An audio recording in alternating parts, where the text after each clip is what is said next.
Thank you all for joining me. In the midst of these really crazy times in our country, I wanted to say a few words about the political situation as I see it. As I think all of you know, our political revolution, our grassroots movement, was never ever about electing one person to become president of the United States, not Bernie Sanders, not anybody else. We are a movement to elect progressives at every level who will fight for a government that represents all of us and not just the 1%. That's what we are about. And last night, I'm happy to tell you that Melat Kiros, a candidate who we supported, many of you contributed to financially, won a huge upset victory in the Denver, Colorado area. She took on a 30-year incumbent member of the House of Representatives, and she won by a 10-point margin.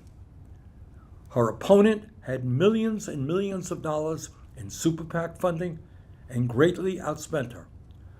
But Melat did what progressives always do. She ran a strong grassroots campaign with many, many hundreds of volunteers, and she won.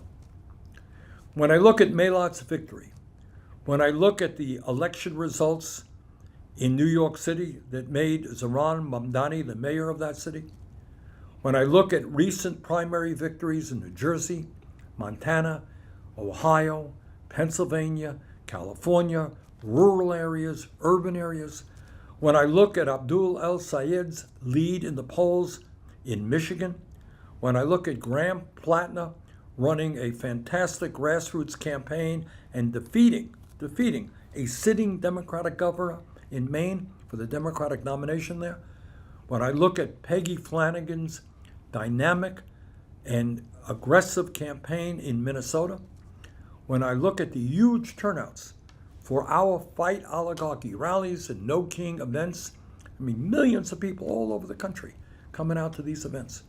When I look at a billionaire's tax qualifying for the ballot in California, which is no easy task. When I look at worker organizing campaigns sprouting up and succeeding across the country. When I look at public support for trade unions at an all-time high, I believe that it may just be possible that this country is on the verge of the political revolution we have fought for such a long time. Now, I do not have a crystal ball to tell you what will happen next, but last night and the last several months have given me hope and optimism, and I hope it does the same for you. It has given me hope that all across this country, people understand that given the dangerous and unprecedented moment in which we are living, we need to rethink, rebuild, and fundamentally reform the Democratic Party. We need a party that is not just in opposition to Trump and his disastrous policies. That is vitally important. And progressives are going to lead the way in opposition to Trump. But that is not enough. We need a party that is prepared to take on the greed and ideology of the oligarchs who now control the economic, media, and political life of our nation.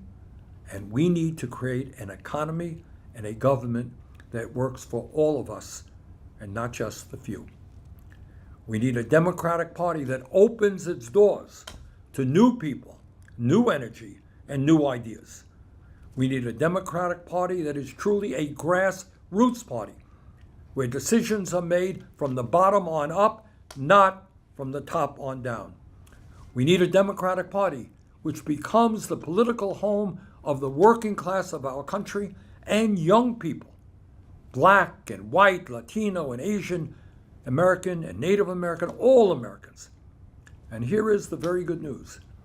The agenda that we are fighting for is the agenda that the American people want. Now, I know that our opponents say, this is a far left agenda, nobody likes it. Well, guess what?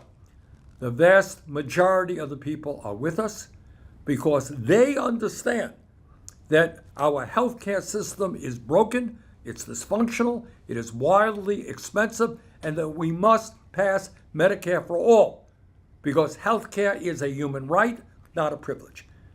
At a time when 60% of our people are living paycheck to paycheck, the American people know that we must raise the minimum wage to a living wage so that no worker in America lives in poverty.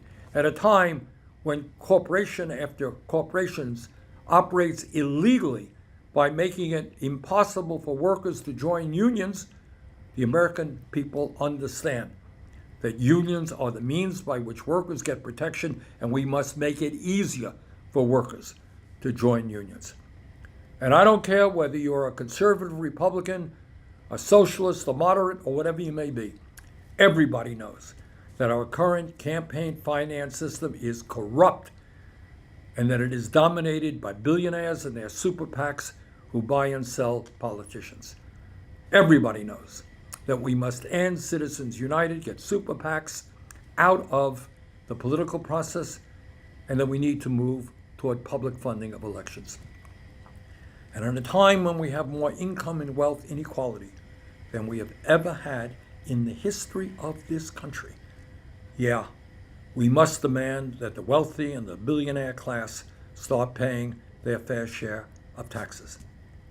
And right now, when you have a president of the United States who wants to increase military spending by $500 billion, if you can believe it, $500 billion more on top of $1 trillion, the American people know that what we have got to do is not only cut the bloated military budget, but stop these endless and horrific wars that we're seeing right now in Iran, in Lebanon, and elsewhere. The American people, from coast to coast, finding it very hard to afford housing. And our young people today are going to get their first home, if they ever get their first home, 12 years later than their parents. So what must we do? We've got to build millions of units of low income and affordable housing.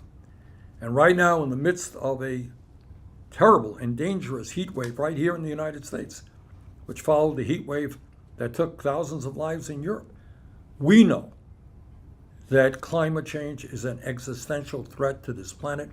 We've got to take on the fossil fuel industry, and we've got to move to energy efficiency and sustainable energy. And I think every day, more and more people are understanding the dangers that AI and robotics have for our country, and believe, as we do, that we must make AI and robotics work for all of us, not just the billionaire owners of big tech. So I think there is a growing consensus that our agenda is the agenda of the American people, and that's why we are winning elections.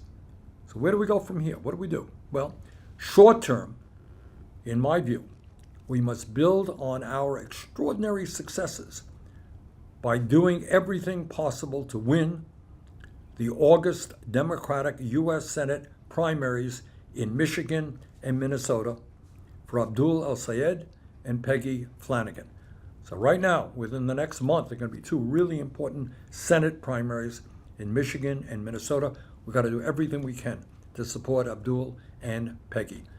And on top of that, we have many, many progressive candidates running for Congress, and they're running for down ballot positions, and we've got to be on their side and get their backs as well. And then after the primaries end, our job is to build the strongest grassroots political movement this country has ever seen for a general election. Let me be very, very clear about this. The wealthiest people in this country, the billionaires in America, they have unlimited, underlying the word unlimited, unlimited amounts of money to spend to elect right-wing Republican candidates. All right? We're talking about billions and billions of dollars. Money doesn't mean anything to them. Their super PACs are going to be flush with cash. And the only way we take on that money is through an unprecedented, strong grassroots movement, which means that we've got to knock on millions of doors from coast to coast, reaching out to working families, reaching out to the young, reaching out to the disaffected. That's what we got to do in the general election. And then in January 2027, after we gain control over the U.S. House and the U.S. Senate, we begin the process of transforming our country and doing all of the things that working families know must be done. So we've got a lot on that agenda. Let's get it done, and I look forward to working with all of you. Thank you very much.